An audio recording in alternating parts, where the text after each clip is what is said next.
Hey everybody, it's Jazzy the Vito Store Sasquatch, and we are here for another Throwback Thursday, and we're going to do something a little bit different today. Instead of reviewing one movie, we have four movies we're going to do. It's all part of the Alien saga.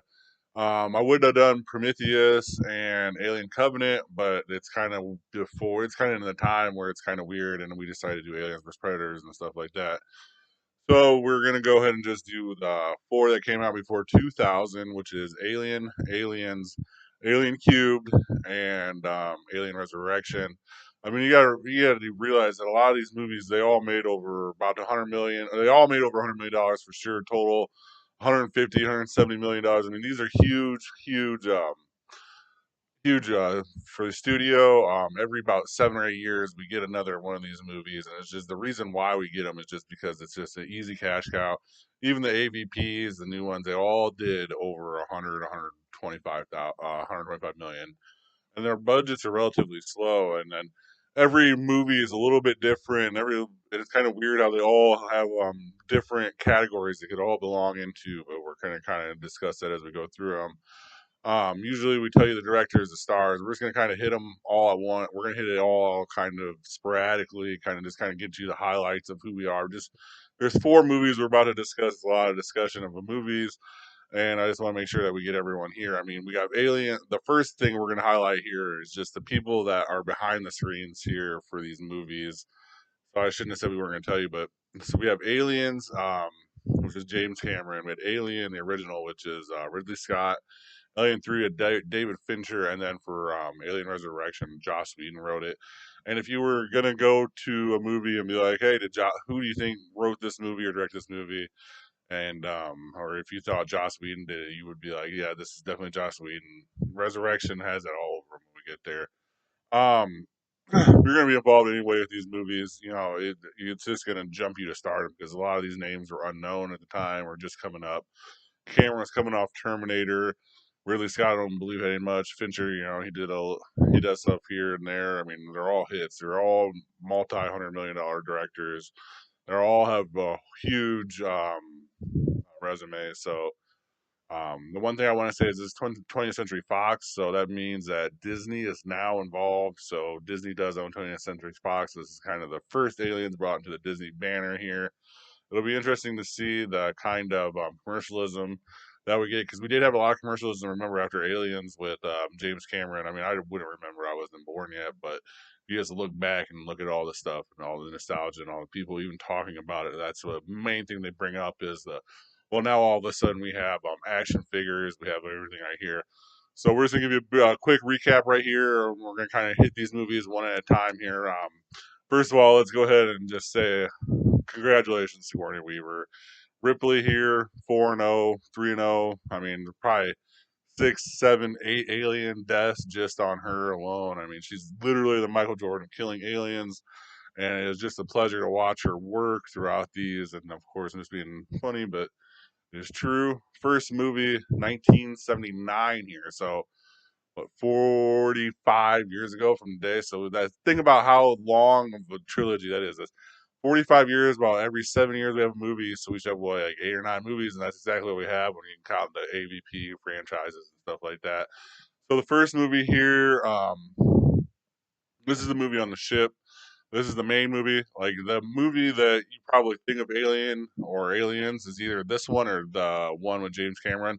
This one's just a single crew one. There's not as much fighting back. This is more of the horror movie style one. This is like literally like everything starts cool. We get the futuristic belief. We learn about Mother, and I mean that Mother is the exact reason why you don't trust AI right there because someone programmed her, and as they programmed her, you watch this throughout it that a lot of what is caused by this is through Mother because first off the doctor or the first android Ash he lets the people in ignoring the um, quarantine rules and stuff like that.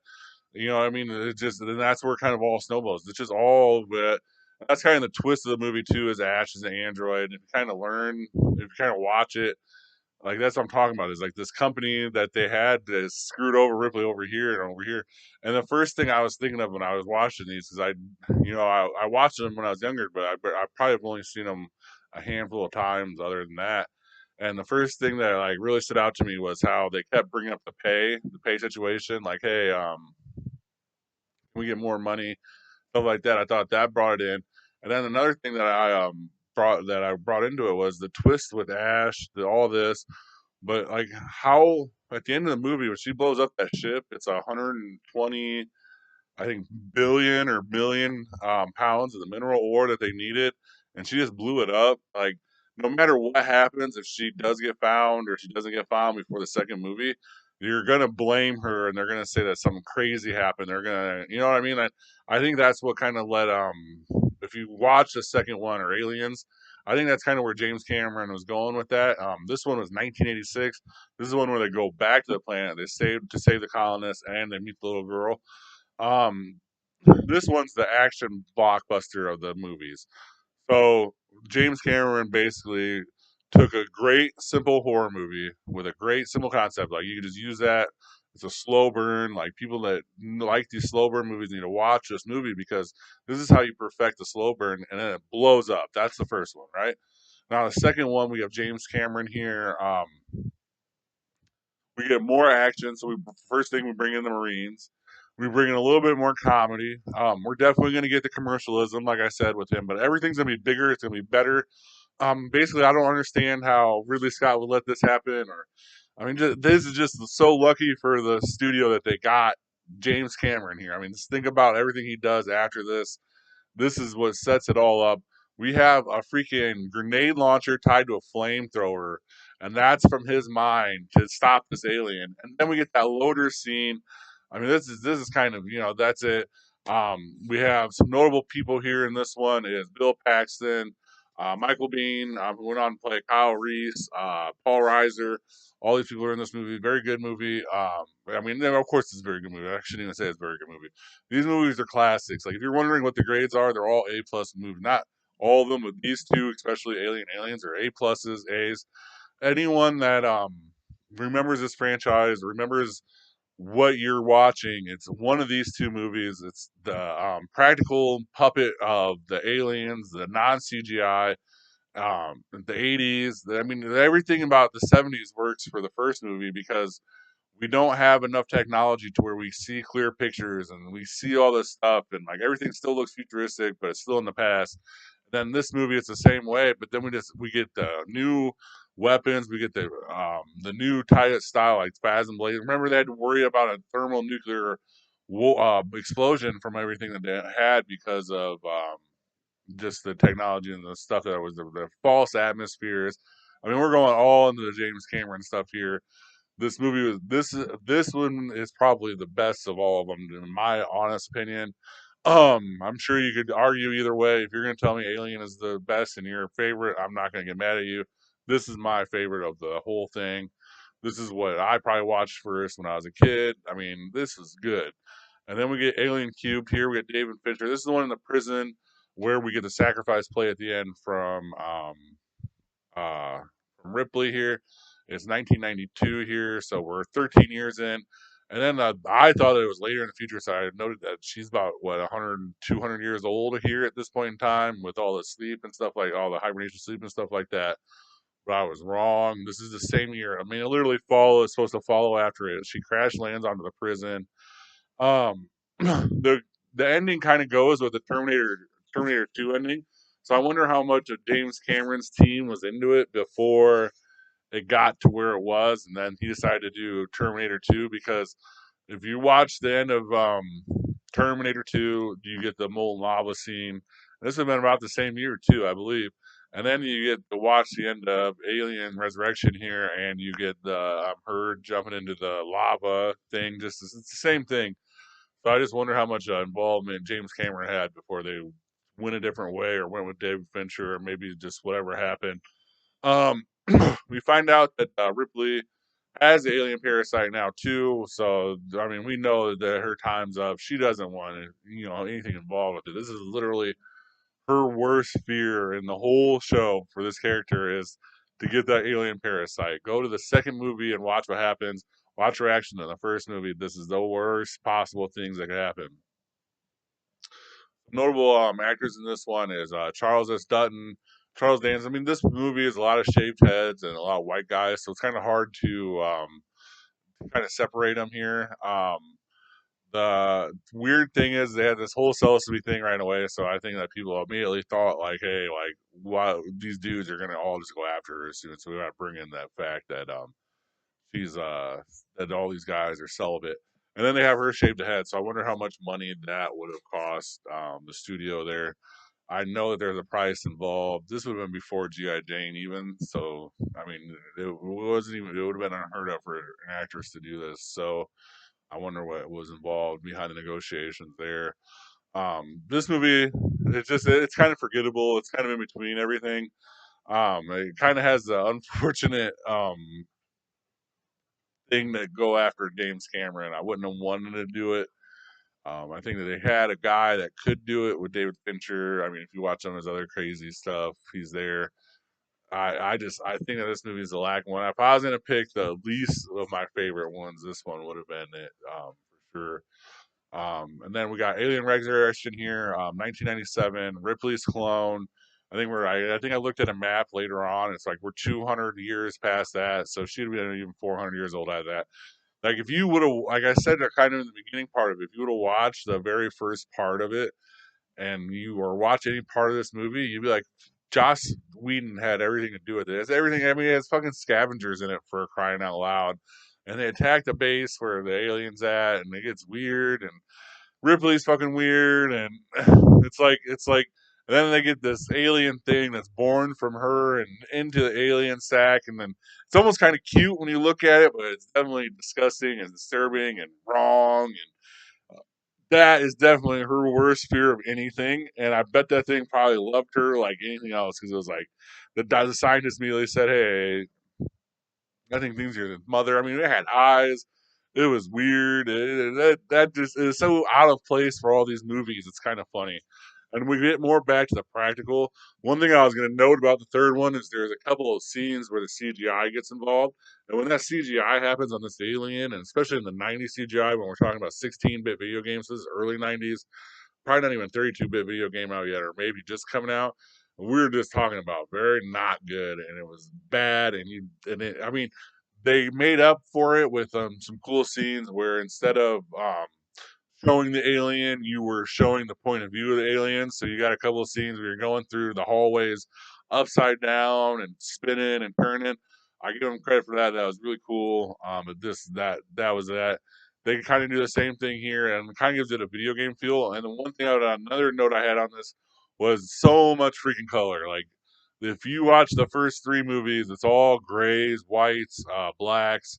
This movie is reds, blues, greens. Like the color just stands out to you. I mean, her uniform is blue, is gray and red. So just there is the big separation there. Just so much 90s colored weirdness to it.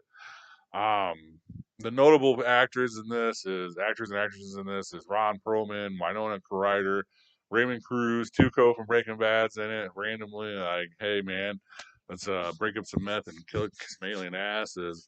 Very different movies, like I said. The first one, straight horror movie. We know it's a creature. The creature hunts them down one by one, and we get a dramatic conclusion. Second movie, we get bigger weapons, more badass Marines. We get more aliens, and we just get a more of like a fist fight feel throughout it. It's a lot of give and take. There's more than one alien going at them. It's just James Cameron all out of it. The third one, we're on a planet of prisoners. The company really has nothing to do with it, and she has nothing to die. I mean, the company has something to do with it, but it's not until the end, really, where we find out like they were mainly just trying to stop the prisoners from killing her and wanting her to live. So that means that more than likely Bishop put the alien inside of her at that time. Bishop is Raymond too, Wayland from the AVPs. I don't know if anyone ever caught that or if we were supposed to catch it or I don't get it. I didn't get it at first, but I kind of dig it now. Um, Another thing about it is she is floating in space about for 150 years or something like that, even without the time jump that I thought there would have been. And she's still in a 20-year-old body. I mean, so it's kind of like weird there. Fourth one, we get a science fiction clone movie with her giving birth to the thing that she hates and fears the most. and she has to deal with it. She has to kill it, and then but she's not even really her, so it's not even like she hates it. The clone thing, that's kind of like a paradox or something. Wow, I just kind of broke my brain right there thinking about that. We have two more movies in the line. Like I said, we have Prometheus and Alien Covenant. These movies aren't. These movies are before those two movies are before these, so they're prequels. And then I believe Romulus is in between Alien and Aliens. If I looked at the thing, we get a great lineage of producers. We get a great lineage of directors and writers. And now we're on to this Eva Fernandez or whatever it is from the new Evil Deads and stuff like that. I'm excited for this movie. It looks very good from the trailers. It looks like it's going to keep up with these movies and traditions.